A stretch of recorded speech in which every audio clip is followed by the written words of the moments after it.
안녕하세요, 요대지입니다. 제가 예전에 기대작이라고 한번 소개해드렸던 게임 시 오브 스타즈 체험판이 나와서 한번 플레이해봤습니다. 일단 스팀이랑 닌텐도로 출시 예정이고 스팀 기준 8월 30일에 출시됩니다. 가격은 아직 미정인데 닌텐도 일본 e샵에서는 4,400엔이고 체험판도 나와 있더라고요. 그래서 일본 e샵으로 다운받아서 체험판을 한번 해봤습니다. 일단 게임 스타일이 저희가 어릴 때 재밌게 한 JRPG풍의 게임을 완전 요즘 스타일로 이쁘게 만들어낸 게임입니다. 분위기가 정말 좋았어요. 너무 과하지 않은 도트 그래픽에 폰트나 말풍선, 음악까지 이런 전체적인 감성이 상당히 저희가 어릴 때 느꼈던 추억이 새록새록 떠오르는 그런 게임이었습니다. 제가 어릴 때 진짜 재밌게 했던 영웅전설, 용기전승 뭐 이런 게임들이 떠오르는 그런 느낌이었고요. 체험판이라서 대략 1시간 정도 분량밖에 없었지만 코믹적인 요소도 있고 스토리에 몰입이 잘 되게끔 흥미진진하게 만든 게임이었습니다. 그리고 전투가 요즘 시대에 맞지 않게 턴제라서 딱 별로라고 생각했었는데 플레이를 해보니까 생각보다 재밌었습니다. 요즘 스타레일이나 체인지 에코드 같은 게임을 해보면 은근히 턴제 전투도 루즈하지 않게끔 잘 설계돼서 만들어냈잖아요. 좀 그런 느낌이었어요.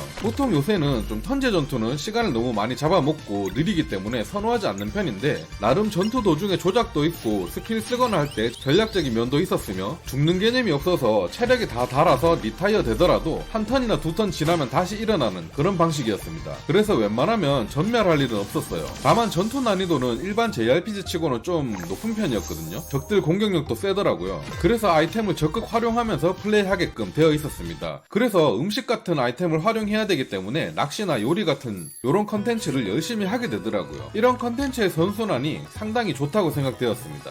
그리고 또 너무 어렵다 싶으면 난이도를 낮춰주는 유물이라는 시스템이 존재하기 때문에 이런 거를 사용해서 좀 더 쉽게 플레이할 수 있게끔 되어 있었습니다. 보스전도 일반 몹보다 어렵게끔 잘 세팅되어 있었고요. 전투할 때 집중해서 하게 됐습니다. 이게 좀 인디게임 느낌이라서 허술할 거라고 생각했는데 전체적으로 엄청 디테일하게 잘 되어 있었어요. 던전 돌 때도 던전을 헤쳐나가는 방식이 상당히 흥미롭고 여러가지 기믹들이 되어 있어서 몰입이 잘 되었습니다. 이거 제가 애초에 생각했던 것보다 더 디테일하고 잘 만든 게임이 아닐까 하는 생각이 들었어요. 데모를 계속 하다 보니 본편도 쭉 해보고 싶다라는 생각이 들었습니다. 이런 게임들은 웬만해서 본편이 나오면 다 재밌더라고요. 그렇기 때문에 상당히 기대되기도 합니다. 이상하게 어떻게 보면 옥토패스 트래블러랑 비슷한 장르인 것 같기도 한데 저는 옥토패스 트래블러는 또 너무 재미없고 몰입이 안 돼서 못하겠더라고요. 이 게임은 또 반면에 또 상당히 재밌네요. 아마도 차이점이 있다면 지루할 틈이 없게끔 게임하면서 생각을 많이 하게끔 시스템이 잘 짜여져 있어서 그런 게 아닌가 싶긴 합니다. 하지만 체험판을 하면서 눈에 보이는 단점도 있었는데요. 개인적으로 느끼기엔 가장 큰 단점이라고 여겨지는 건 너무 고전 향수를 느끼게 해주는 건 좋았지만 이런 것까지 예전 느낌을 따라갈 필요가 있었나 싶은 게 있었는데 그게 바로 이정표입니다. 이게 아마 체험판이라서 없을 가능성도 큽니다만 주요 인물들이랑 대화한 다음에 퀘스트 목적지나 어디로 가야 되는지 이런 것들이 표시되지 않았어요. 뭐 퀘스트 탭 같은 것도 전혀 없었고요. 그냥 다크 소울 같은 게임처럼 제가 알아서 찾아가야 하는 그런 식으로 되어 있었습니다. 뭐 길이 크게 어렵거나 그런 건 없었지만 그래도 가끔 주요 인물들이랑 대화한 후에 내가 또 뻘짓하다가 아까 무슨 말 했었지 하면서 까먹어버리면 내가 어디로 가야 하는지 이런 것들을 잊어버릴 수가 있거든요. 그렇기 때문에 헤매는 경우가 무조건 나올 것 같다 생각했습니다. 근데 아마 이런 건 좀 본편 나오면은 어떤 방식으로든 좀 더 편리하게 만들어주지 않을까 생각하고요. 그거 외에는 뭐 캐릭터들도 너무 귀엽고 전투도 턴제지만 몰입이 너무 잘 되고 일단 필드 돌아다닐 때 가장 재밌었거든요. 음악도 너무 좋고 필드도 너무 예쁜데 상호작용들도 많고 해서 지루할 틈이 없는 그런 게임이었습니다. 아마 본편이 나와도 재밌을 것 같은데요. 일단 8월에 출시되면 제가 플레이를 한번 해보고 여러분들에게도 알려드리도록 하겠습니다. 그럼 그때 또다시 오도록 하겠고요. 구독, 좋아요 부탁드립니다.